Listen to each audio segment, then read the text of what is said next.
plaisir, bandeko affaire ya sanction américaine contre Joseph Kabila, et je continue qu'au défrait chronique, Nambo Kanabiso, secrétaire au trésor des USA, Scott Bessent, Aza secrétaire au trésor des États-Unis. Sortie médiatique na ba déclaration où ya sali et salinga plaisir to komeka ko évoquer yango pe lisusu na kati ya émission yo.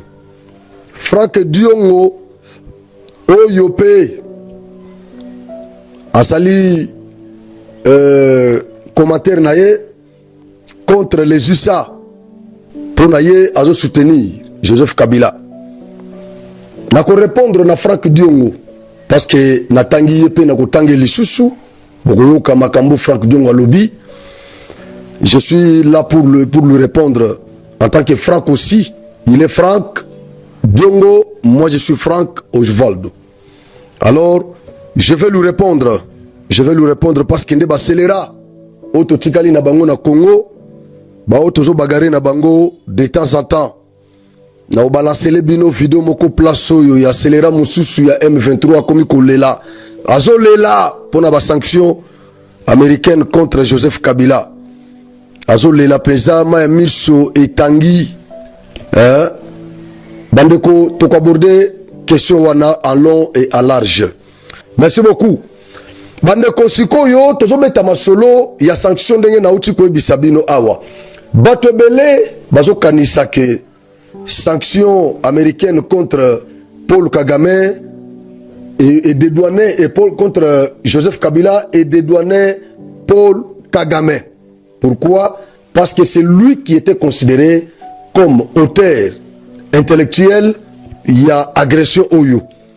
Déjà, diplomatie nabiso et sensibiliser qui déjà ba institution internationale, ba état nyonso, il y a communauté internationale pour ba sanctionner Paul Kagame et son Rwanda. Mais à notre grande surprise, Amérique a causé des sanctions contre Joseph Kabila.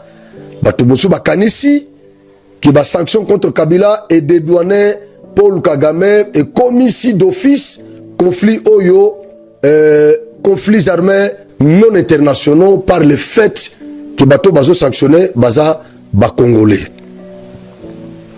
Nous allons répondre bango boye pour na kolongola équivoque na mito ba Congolais. Confusion moko ezate. Na nyonso oyo diplomatie na biso, do na nyonso oyo équipe diplomatique na biso et sali sur l'échiquier international, oyo bango ba memeli biso, oyo d'abord la première victoire, oyo bango ba memeli biso eza reconnaissance, il y a agression oyo ou bien ba conflit, il y a est oyo comme Kayi. Donc conflits armés internationaux par le fait que Kagame yende bazo pointé balobi que yende mutu aza ko agresser Congo. Voilà pourquoi bango nyonso bazo senga Kagame a retiré ba soldats na ye na Congo. Le fait que senga ye ko retirer ba soldats, c'est qu'il y a eu la reconnaissance de la présence des militaires rwandais au Congo. Et cette présence là en droit international est considéré comme une agression parce que vous n'êtes pas autorisé de venir chez nous, mais vous venez clandestinement avec les armes, vous massacrez. C'est une agression. Alors, tout ce que cette équipe diplomatique de notre pays nous a apporté comme victoire, c'est la reconnaissance de ces conflits comme Kayi, conflits armés internationaux. C'est tout ça. C'est tout ça. C'est tout ça. Donc, non seulement le fait que le conflit Oyo est reconnu comme Kayi, ça nous suffit. Ça nous suffit. Donc, va sanctionner Kabila te, Rwanda, en cette occurrence, il est reconnu comme pays agresseur de la RDC. Vous voyez? Alors, dans le conflit Oyo Kayi, nous avons des auteurs matériels. et des auteurs moraux, des auteurs intellectuels. Nous avons des auteurs endogènes et des auteurs exogènes. Des auteurs endogènes, Ndeba Kabila, Ndeba Nanga. Bananga, Kabila, oui, Kabila, ne vous en faites pas. Kabila nous a dirigé pendant 18 ans. Il est considéré comme Congolais. Bon, Nassina expliqua déjà dans les faits, Kabila, c'est un Rwandais, c'est un Tutsi Rwandais. Parce que Baloba Loba Yangwao. Mais sur le plan des droits, Aza Congolais, par le fait qu'il a dirigé Bisso Awa, comme il paie Sami Bamba, nationalité d'origine, oui, Aza Nango, on a tout ça, mais sur le plan factuel, Bisso tout Yebi qui Kabila, Aza Ndegola Bissoté. Alors, tout considéré Nenwa Loko là, sur le plan juridique, il est déjà considéré comme Congolais, tout qui est logique. Alors, Kabila, Nanga, Baza considéré Loko là, auteur matériel, auteur. Bon, Kabila, auteur intellectuel. Nanga, auteur matériel. Mais endogène, c'est-à-dire auteur interne. Kagame a considéré Lokola auteur intellectuel exogène. Ba RDF, ya Rwanda, Oyo, Amérique a sanctionné à Wakalate, Baza considéré Lokola ba auteur matériel exogène. C'est ce que vous devez comprendre. C'est-à-dire, Tozana, ba auteur intellectuel, il y a Kati, il y a Congo, oh, bah ça va congolais. Toujours considéré bango loko ba complice. Il y a ba auteur intellectuel exogène, il y a Libanda. Toujours pena ba auteur matériel endogène. Ba o ya biso ba congolais. Ba o ba longwe na armée na biso ba kena M23. Ba o pe ba longwe na gouvernement ba kena M23, na parlement ba kena M23. Ba za ba congolais. Tozo mona bango na M23 baza ko s'afficher ko bundisa biso. Baza ba auteur matériel endogène. Tozo pena ba auteur matériel exogène. Armée ya ba pays nyonso oyo eza komi retrouver epa na biso. Ba Ougandais, ba Rwandais, ba nani tout ça bazo bunda au côté ya ba M23 militaire. Baza ba auteur matériel exogène. Mais ba mi retrouver epa na biso, c'est ça qui justifie l'agression. Vous comprenez?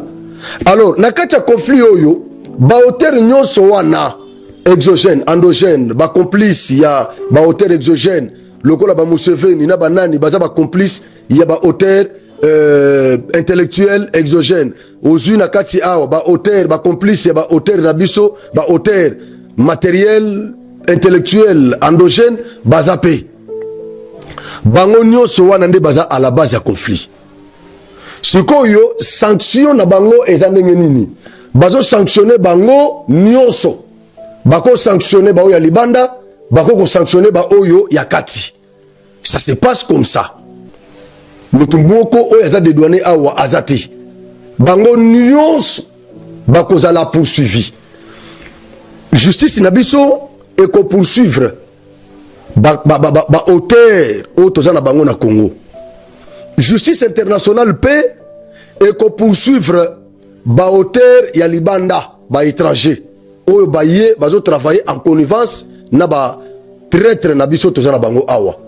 Justice wana Libanda paix ko poursuivre bango ya Libanda paix ko poursuivre ba oyo ya Kati soki justice na biso et sambisi bango malamu te ya Libanda paix et ko se saisir parce que ba crime bazo perpétrer crime de guerre, crime de génocide, agression, crime contre l'humanité. Ba crime wana nyonso eza ko relever na compétence à ces pays. Alors ce qui ba juridiction na biso ba sambisi malamu te ces pays akoki ko se saisir. Bozomona. C'est-à-dire ba sanction wana ekopesa confusion pesate. Hein? Ba sanctionner Kagame, ba sanctionner Kabila, ba sanctionner nani ekopesa confusion mon côté pour na bato yo ba yekola droit international pur. Ekopesa confusion mon côté. Kagame za auteur intellectuel, ba RDF baza ba auteur matériel, baza sanctionné awa, baza na liste noire. Bomoni Kagame pe ba pimelie visa ya Amérique awa. Bazo landela ye. Ba landela ye pe. Kabila ye pe ba frapper ye ba na liste noire. Parce que ba comprendre que aza auteur intellectuel endogène. Ba sanctionné ye pe. Donc ba ko frapper bango molo molo jour pe to go tribunal pénal international na Congo bakolandela ba auteur nyonso wana frapper bango, ne vous en faites pas. Bango beta bango.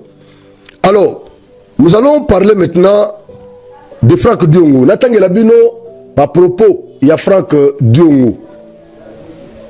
Natanga à propos, Franck Diongo. Franck Diongo. À propos, il y a Franck Diongo. Ndoi Nangaï. Écoutez Franck Diongo. La décision de sanctionner Joseph Kabila n'est ni légitime ni transparente. C'est contestable. Bon, légitimité oyo Franck Diongo ayoka kango ndenge nini. Selon Franck Diongo, Félix Aza illégitime. Mandat de Félix Aza illégitime. Sanction contre Joseph Kabila Aza illégitime. Je ne comprends pas niveau ya Franck Diongo tango ya betaka masolo ya légitimité ayoka kamo wana ndenge nini. Nous avons la légitimité populaire et la légitimité légale.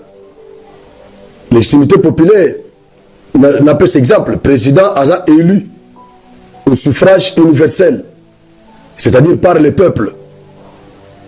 Bapessier pouvoir, voter à plus de 70%.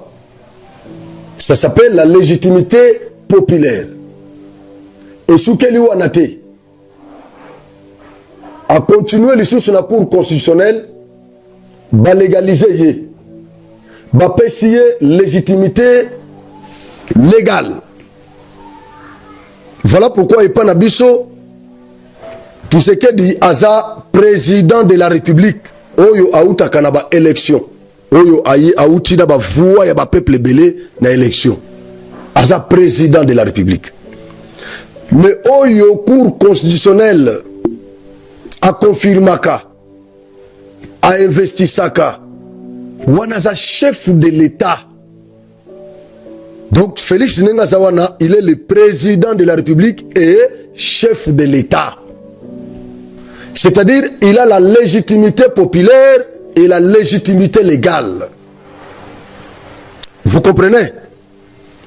Yango toebisa kibino awa. En dehors ya ba mandat, comme président de la République, qui a la légitimité populaire. Azapena mission. Mandat wana console le bikeza une fois renouvelable. Mais ce qui mandat est Tshisekedi de Sili, chef de l'État congolais, a continué à gérer l'État congolais. Parce que Cour constitutionnelle est confirmé Bisso par un arrêt que le chef de l'État, le président de la République, reste en fonction jusqu'à l'installation du nouveau président élu. Du nouveau président élu. Vous voyez? Aussi longtemps qu'il n'y a pas un autre président élu, c'est-à-dire celui qui est en place en tant que chef de l'État, garant de bon fonctionnement des institutions, il reste encore là. Il continue avec sa mission pour gérer l'État, pour éviter le vide juridique. Et donc, Félix a la légitimité populaire et la légitimité légale. Franck Diongo Ponaye, Félix a la légitimité. Il parle de quelle légitimité? Ce qu'a le but que Félix a la légitimité populaire, c'est ce que vota qui était. Mais dès lors que la Cour constitutionnelle est légalisée, investir. C'est la seule Cour constitutionnelle que nous avons au Congo. Franck Diongo a Moussousouté. Bango Nyonso Wana Kabila, tous ces gens, Bazana Cour Moussousouté. Et ça a Cour Otozanango Oyo. Des cours Otozanango, Oza compétente pour investir chef de l'État.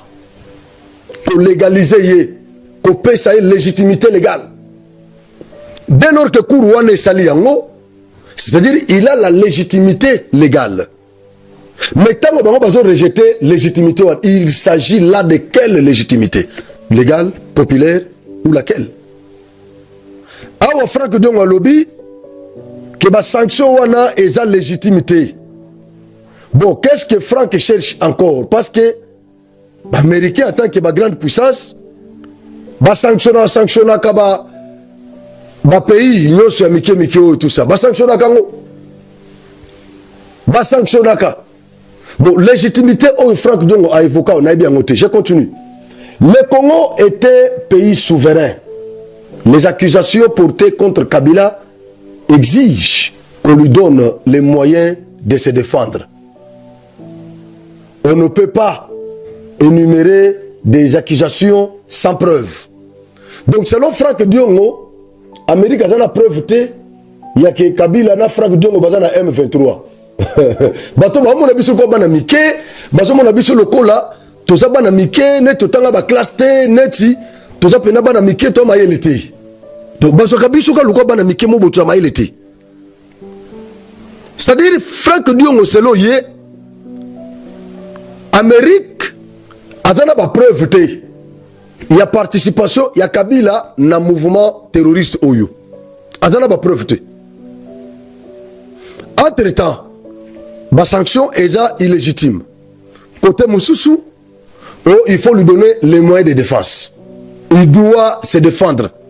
Ces sanctions sont contestables. Bon, ce qui est sanction est illégitime. Qu'est-ce que ça saboté un autre? Kabila a été condamné ici. Selon Yé, c'était de la blague. Il n'a pas considéré cette condamnation-là. A interjeté appel à Tiginaye et décision Wana est comme coulé à force de la chose jugée. Mais pourquoi n'a pas sanction américaine au bino bolubi qui est illégal, est illégitime? Pourquoi n'a pas sanction Wana bozo senga Kabila a kende ko contester yango? Comment bozo lukaba pese moyen à défense? Franck Diongo ne fait que se contredire, n'a pas sorti médiatique n'enyoso. Écoutez ce qu'il dit. Cette décision n'est ni légitime ni transparente. Elle est contestable, oui. Il n'y a pas de problème. Ce qui est illégitime, mais Botika Kabila Fana d'ailleurs, parce que ça a un impact de mon côté. Les Américains veulent-ils vraiment résoudre les problèmes du Congo? Oui, ils veulent résoudre les problèmes du Congo. C'est vous qui ne voulez pas. Les Américains, précisément Donald Trump, Tchemordicus, de mettre fin à ce conflit. Ou veulent-ils plutôt nous maintenir dans le désordre? Ce genre de décision va augmenter et accroître les tensions au lieu de réconcilier les Congolais. Non. Quand vous avez provoqué ces tensions ici, est-ce que c'était des Américains qui vous avaient envoyé d'aller les provoquer? Vous avez provoqué ces tensions à l'occasion de rien. Il n'y avait aucun conflit, il n'y avait aucun problème. Vous êtes allé donner les béquilles à Kagame, qui cherchait ses intérêts au Congo ici. Vous lui avez donné les béquilles. Et aujourd'hui, il nous agresse. Bon, maintenant, quand on commence à vous sanctionner, vous estimez que l'Amérique ne veut pas pacifier l'Est de la RDC. Ou ne veut pas résoudre ces problèmes. Non, il le veut. Les Américains veulent résoudre ces problèmes. Franck Diongo. Ils veulent vraiment résoudre ces problèmes. Le problème, c'est vous. C'est vous qui êtes à la base de toutes ces tensions. Donc, nous soutenons les initiatives américaines. Nous les soutenons. Les gens qui vont acclamer ces décisions contre le Congo le regretteront. Non, non, non, non, non, non, non, non, non, non, non, non, Franck, ne fais pas l'amalgame, vieux. On dirait que les sanctions contre Joseph Kabila ne sont pas contre le Congo. Les sanctions contre Joseph Kabila sont contre un terroriste et non contre la RDC. Vous parlez des sanctions contre la RDC. Non, non, non. Ici, il ne s'agit pas de ça. Il s'agit des sanctions contre un terroriste congolais qui nous a dirigés ici pendant 18 ans. Après son pouvoir, il a pris les armes, il est venu nous agresser. Avant le pouvoir, il était dans la rébellion. Après le pouvoir, il est rentré encore dans la rébellion. Et donc, les sanctions contre Joseph Kabila ne sont pas considérées par nous comme sanctions contre le Congo. Hein, Franck? On parle de Joseph Kabila. Hein? Les gens qui vont acclamer ces décisions contre le Congo les regretteront. Nous allons regretter quoi? Aujourd'hui, même si Kabila là meurt, nous n'allons pas regretter. Aujourd'hui, même si Kabila là est déféré devant la justice internationale, nous n'allons pas regretter. Même si Kabila est enlevé par les militaires américains, nous n'allons pas regretter. Aujourd'hui, les malheurs du Congo s'appellent Joseph Kabila. Hein, Franck Dongo? Les malheurs du Congo aujourd'hui s'appellent Joseph Kabila. C'est lui le malheur du Congo. Et donc, sa mort, nous n'allons pas la regretter. Il peut mourir comme une chenille, il peut mourir comme un fourmi. Nous n'allons pas regretter la mort de Joseph Kabila. Nous n'allons pas vraiment la regretter. Hein? Nous n'allons pas la regretter. Franck dit ceci. Est-ce un règlement de compte parce que Kabila a rejeté l'accord entre Tshisekedi et Américains et qu'on les sanctionne pour cela? Papa, est-ce le règlement de compte? Est-ce le règlement de compte? Bino bosala ki balobing awa pour que Bakorwana et Signamete Botinda Bakikaya, Bamoïs Katumbi, Botinda Batwawa et Simbate, n'est-ce pas? Keboshua et Simbate, c'est-à-dire que tu as une guerre diplomatique Nabino. Mais Bino Boshoué, Bisso, tu gagné. Nous avons gagné cette guerre-là diplomatique. Il y a un règlement de compte. Non, non, non, non, non. Nous avons gagné to Bundi, to lobby, Bino pe lobby, to komi, Bino pe komi. Lelo, to gagné guerre. Il n'y a pas question de règlement de compte là. Kabila Aboya Babakor, Aboya te, nous ne sommes pas là-bas. Le problème est que Kabila est un terroriste. C'est lui, l'auteur de tous ces malheurs ici qui frappent le Congo. Et donc, ce qui lui est arrivé, vraiment, il le mérite. Il le mérite. Dans cette situation, tous ceux qui acclament ces mesures sont contre le Congo. Viens. Viens, Ozagandoki. Viens, Ozagandoki. Ola kindoki na bomwana to ola kindoki na kimukolo. Viens, ogele na sanya Kabila tanengo silimayele. Tous ceux qui acclament ces mesures sont contre le Congo. Donc nous là, le fait de soutenir ces sanctions contre Kabila, nous sommes contre le Congo. Et vous qui condamnez ces sanctions-là, vous êtes pour le Congo. Donc vous soutenez le Congo et nous détruisons le Congo. Est-ce que Franck Diongo, Moutou ne ça bien ou bien Moutou et Franck Diongo, ils ont fonctionné les sous bien. Parce que vieux Soka qu'on réfléchir, nous devons réfléchir. Ils ne pouvaient pas passer comme ça. Nous sommes un pays souverain. C'est une décision de gérance. Non, non, non, non, non, non, non, non. Les gérances, vous êtes papa. Bon dimanche, qui est déjà. Bon dimanche, qui est frappe. Bande Konanga, n'a pas de franc gazoloba. Moi, ce que je peux retenir, c'est que Félix nous a aidés à comprendre que depuis notre indépendance, nous n'avons jamais eu une bonne classe politique dans ce pays. Félix nous a aidés à comprendre ma faiblesse. Il y a une classe politique.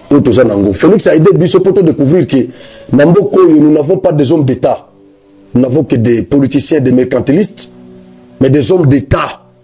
Nous n'en avons pas dans ce pays. Donc Félix nous a aidés pour comprendre tout ça. C'est tout ce que nous devons vraiment retenir. Félix nous a aidés pour comprendre que Namboko, depuis l'indépendance, nous avons des mercantilistes, ou na politique, et Namboko, bazo lukalar. Vous comprenez? Alors, moi je pense que mesure Oyo et que Moussika, l'entreprise Union Joseph Kabila Oyo, et ça, na Lualaba, na Grand Katanga, il faut balander l'ango nyoso. Balander l'ango parce que lobby, mesure on est lobby qui va quoi la transaction T. Entre Kabila, n'a pas ressortissant américain ou bien n'a pas entreprise américaine. Donc même na Congo awa, audit Oyo, il y a les makalate awa, na Grand Katanga, na ba entreprise union za Grand Katanga, et belé so bolandi, et belé, bache ba chinois likolo, mais za Kabila. bache ba chinois Zoé Kabila za na kati bache ba chinois okuta soki Jeannette Kabila za na kati ba entreprise ebele ya Grand Katanga ebele bache ba chinois ka loko ba étiquette mais bango baza wana hein bokende bozo neti entreprise ya oya Kolozi ya lwala ba Kolingo bozu lokola ba Kolingo bozu lokola Metal Cool ba entreprise ndenge wana mais ça trop suspect audit soki ko salema bo bandana no côté wana je crois que ikozala peza ikozala bien ikozala bien alors bolanda siko réaction ya secrétaire au trésor des États-Unis Scott Bessent.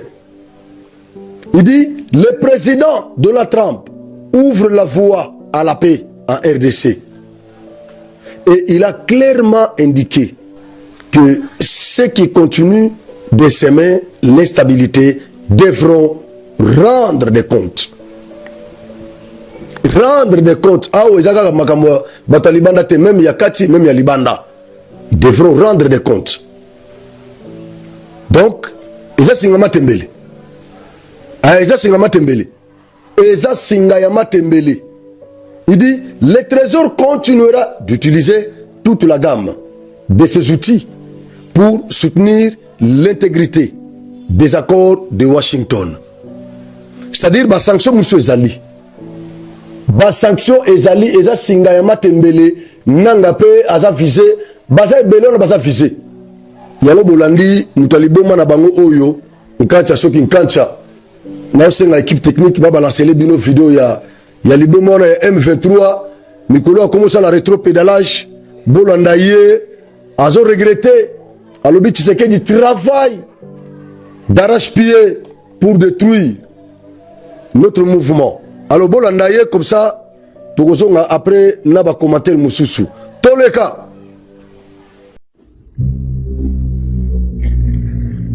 Bonjour les amis. Situation oyo tozana ngoyo ezali situation moko ya ko minimiser te. Lelo yo Joseph Kabila Kabange azali sanctionné par l'américain. Motif oyo balobi nini? Balobi que Joseph Kabila Kabange ye moto azali ko financer Alliance Fleuve Congo M23. Veut dire que l'américain lobby na lobby siko bakoye la biso ba Alliance Fleuve Congo M23.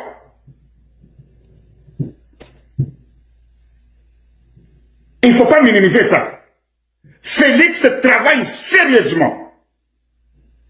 Félix dépense des millions et des millions pour nous détruire Alliance Fleuve Congo M23. Mes chers amis, je vous dis la vérité. Joseph Kabila Kabange, Félix a sa condamné à mort, a sa botoli au biloko na yo nyonso, a sa koluka yo po abomayo, lelo yo siko na niveau international, ba américain ba condamné yo. Mais qu'est-ce que tu attends pour réagir? Lelo yo, ba lobi boye, ba condamné yo, ba sanction nyonso ba lobi ki yo motoza ko financer Alliance Fleuve Congo M23. Veut dire que ba américain ba ko suka wana te, ba ko yela pe biso. Soki lobi ba américain ba yeli biso Alliance Fleuve Congo M23 toka monité. Félix travaille sérieusement, Félix dépense des millions pour nous détruire Alliance Fleuve Congo M23. Tolala te, to vanda pamba te. Condamnation, ba sanction et kweli Joseph Kabila Kabange, motif nango ezali ya kolobake, yé moto azako financer Alliance Fleuve Congo M23. Wana ba américain moto balobi. C'est-à-dire que ba américain, ba komi kokende petit à petit, po baya soki likweli biso leloyo. Pourquoi baboya que Joseph Kabila Kabange a financé biso? Et l'ingi kolobake, ba lingi biso te.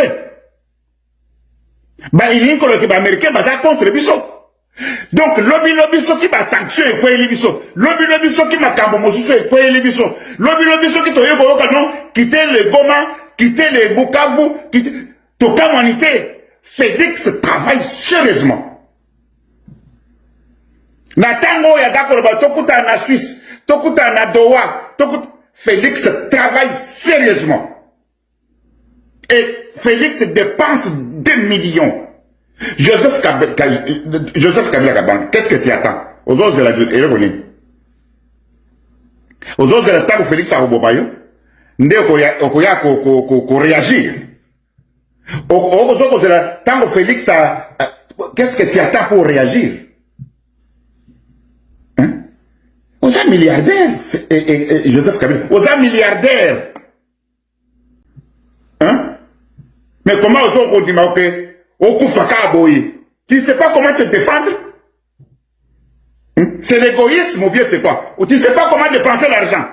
Ou bien tu sais pas l'obéing te, ba proche na yo, ba bien tu sais pas l'obéing te, ba bien tu sais contacter ba tout te, ba bien tu sais média te.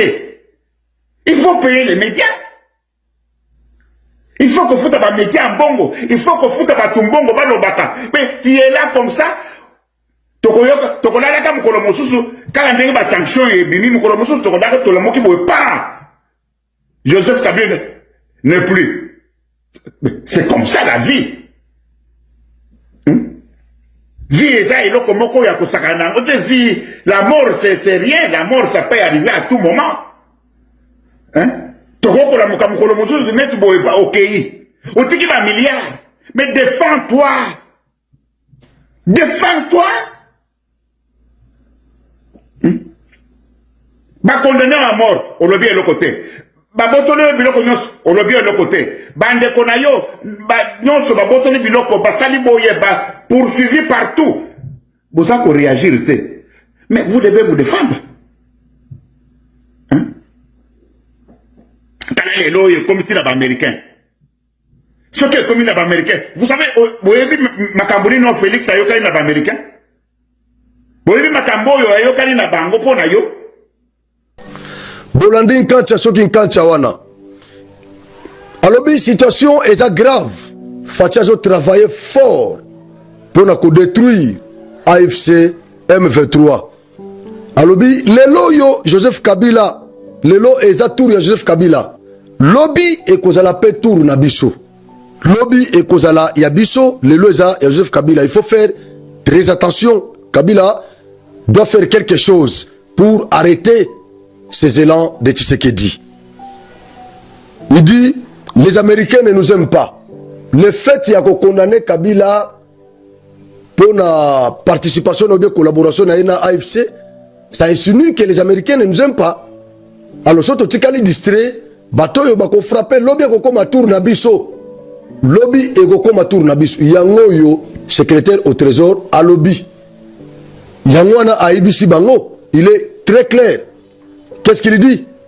Le président Donald Trump ouvre la voie à la paix en RDC. Et il a clairement indiqué que ceux qui continuent de semer l'instabilité devront rendre des comptes. Le Trésor continuera d'utiliser toute la gamme pour éviter Nakachaba Utiwana Nini Ezali. Nkacha Suki Nkacha Oyewana a prophétisé déjà que Bangotu Bakozala frappé. Donc, tant que vous frappez, bino, biso, tokolo belo côté, biso toko sepela toko beta ne maboko. Biso toko beta maboko. O toza nango besoin ezande bozwa lozaza, ne toza nango